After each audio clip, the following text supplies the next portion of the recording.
Rapido app cab system আমাদের কলকাতায় ছিল। প্রায় 50,000 গাড়ির এনরোলমেন্ট আছে র্যাপিডোর সাথে, এবং এয়ারপোর্টে এদের কোনো কিয়ক্স ছিল না, এয়ারপোর্ট থেকে বুকিং নিতে পারছিল না।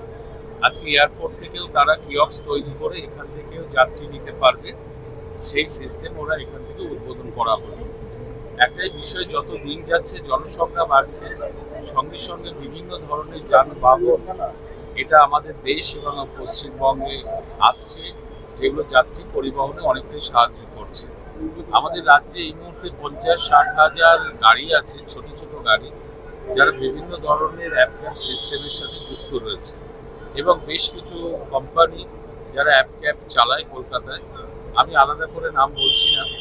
আজকে যেহেতু র্যাপিডো এটা কিয়ক্সটা স্থাপন করলেন, আমার শুধু একটাই বলার থাকবে, এই র্যাপিডোকে কাছে আমার অনুরোধ থাকবে যে আমরা কিছু কিছু কমপ্লেন পাই, যাত্রী সাধারণের পক্ষ থেকে কমপ্লেন পাই, যে বুকিং নেওয়ার পরেও তারা রিফিউজ করে অনেক গাড়ি, এবং গাড়িতে সওয়ার হওয়ার পরেও চাপার পরেও অনেক সময় দাম বেশি নেওয়া হয়, কোম্পানি নির্ধারিত দামের বেশি নেওয়া হয়, এবং অনেক সময় গরমকালে এসি দেওয়া হয় না। এই প্রবলেমগুলো যাত্রীদের থেকে আমরা পেয়ে থাকি।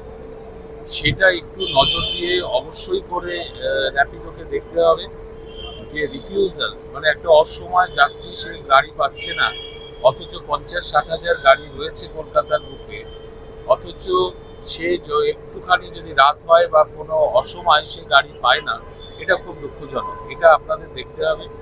দ্বিতীয় হচ্ছে, যারা গাড়ি দিচ্ছেন সেই সমস্ত যারা ড্রাইভার রয়েছেন তারাও অনেক দরিদ্র মানুষ, তাদেরও যাতে ন্যায্য আয় তাদের এখান থেকে হয়, সেটাও একটা এই কোম্পানিগুলোকে দেখতে হবে, র্যাপিডোকে দেখতে হবে।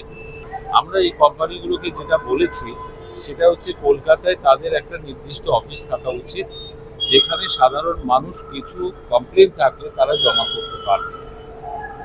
এই বিষয়টা মাথায় রেখে আমরা চাইব যে একটা সুন্দর সিস্টেম, এই সিস্টেমের মধ্যে দিয়ে কলকাতার বাসী এবং কলকাতায় যারা আসে এবং যাতায়াত করে তারা যাতে যাত্রী পরিষেবাটা সুষ্ঠুভাবে পায়, এটাই আমরা এদের কাছে আশা করব।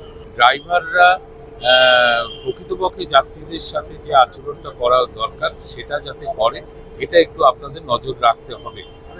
এবং যাত্রীরাও কিছু কিছু কমপ্লেন অনেক সময় করে, তার সত্যতা বা মিথ্যে সেটা তো পরের ব্যাপার। সেই জায়গাটা যদি একটা সুযোগ আপনাদের থাকে যে সেই কমপ্লেনটা নেওয়া, তাহলে খুব ভালো হয়। আমরাও আছি, আমাদের কাছে কিছু কমপ্লেন আসে, সেইগুলো যদি আমরা উভয় মিলে যাত্রী পরিষেবাটাকে সঠিকভাবে দিতে পারি, তবেই এর সার্থকতা থাকবে।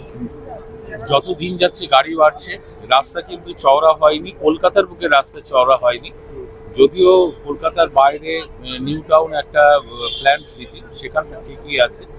কিন্তু এই যে এত গাড়ি বাড়ছে, কিছু কিছু যে ট্রাফিক রুলস আছে, আমাদের সেফ ড্রাইভ সেফ লাইফের যে গাইডলাইনগুলো আছে, অনেক সময় ড্রাইভাররা গাড়িগুলো মানে না, এবং তারা র্যাশ ড্রাইভিং করে, ওভারটেকিং করে, এবং বেপরোয়াভাবে গাড়ি চালিয়ে দুর্ঘটনা ঘটতে থাকে। একটা গাইডলাইন আবার নতুন করে তৈরি হবে, কারণ দুর্ঘটনা আমাদের কমাতেই হবে।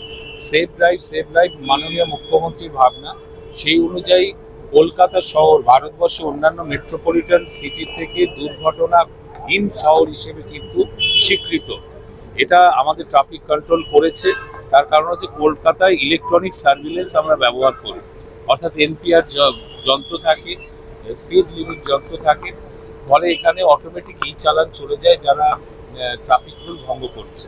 ফলে কলকাতায় দুর্ঘটনা এবং দুর্ঘটনার জনিত মৃত্যু অনেকটাই কম, এবং সারা দেশের মধ্যে আমরা 11তম স্থানে আছি। আমাদের আগে 10টা রাজ্য আছে যাদের দুর্ঘটনা বেশি, মৃত্যু বেশি, তবুও আমরা এতে স্যাটিসফাইড নই, এবং আমরা একটা মৃত্যু আমাদের কাছে দুঃখজনক হবে। আমি কলকাতা দিয়ে যখন যাই, আমার মাঝে মাঝে দেখি যে একটা বাস আর একটা বাসকে ক্রমাগত চেস করছে এবং ওভারটেক করে যাত্রী নিচ্ছে। আমি দুবার করে আমার সিকিউরিটিরা তাদের ধরেছে যে এটা হচ্ছেটা কি।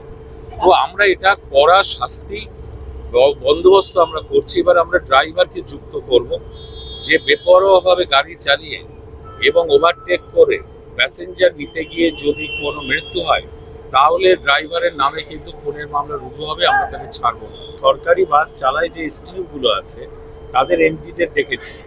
দেখুন ওখানেও বাস চলে, ওখানে 2500-3000 বাস চলে, তারা ড্রাইভার, তাদেরও ট্রাফিক রুল মেনেই চলতে হবে। এবং আমি তাড়াতাড়ি গাড়ি চালাবো, চালিয়ে আমার ডিউটিটা শেষ করব বলে আমি বেপরোয়াভাবে গাড়ি চালাবো, আমার গাড়ি নিয়ন্ত্রণে থাকবে না, আর 5টা লোক মারা যাবে, এই জিনিস বরদাস্ত রাজ্য সরকার আর করবে না। মুখ্যমন্ত্রী কড়া নির্দেশ আছে যে ট্রাফিক রুল মেনে চলতে হবে। অ্যাক্সিডেন্টে যে মৃত্যু, সেটা যেমন ড্রাইভারের একটা দায় থাকে, পথচারীর কোথাও দোষ থাকে, কোনো ভুল থাকে, সবটাই থাকে। এবং যিনি গাড়ির মালিক তারও কিছু লায়াবিলিটি থাকে। কারণটা হচ্ছে যে ড্রাইভারকে সে কাউন্সিলিং করছে কিনা, ড্রাইভারের স্বাস্থ্য পরীক্ষা করছে কিনা, চোখ পরীক্ষা করছে কিনা, এর সাথে অনেকগুলো মানুষ যুক্ত থাকে। এখন কোনো দুর্ঘটনায় মানুষের মৃত্যু, সেটা তো বিচার ব্যবস্থা ঠিক করবে যে দোষটা কার ছিল, শাস্তি কি হবে। তাই আমরা যেটা করতে চাই সেটা হচ্ছে, বলেছি বেপরোয়া ড্রাইভিং, র্যাশ ড্রাইভিং, ওভারটেক করে প্যাসেঞ্জার নিয়ে যাওয়া, এই ধরনের বিষয়গুলোতে আমরা কিন্তু খুনের মামলা রুজু করে শাস্তি বিধান করব, সেই দিকেই রাজ্য সরকার থাকবে।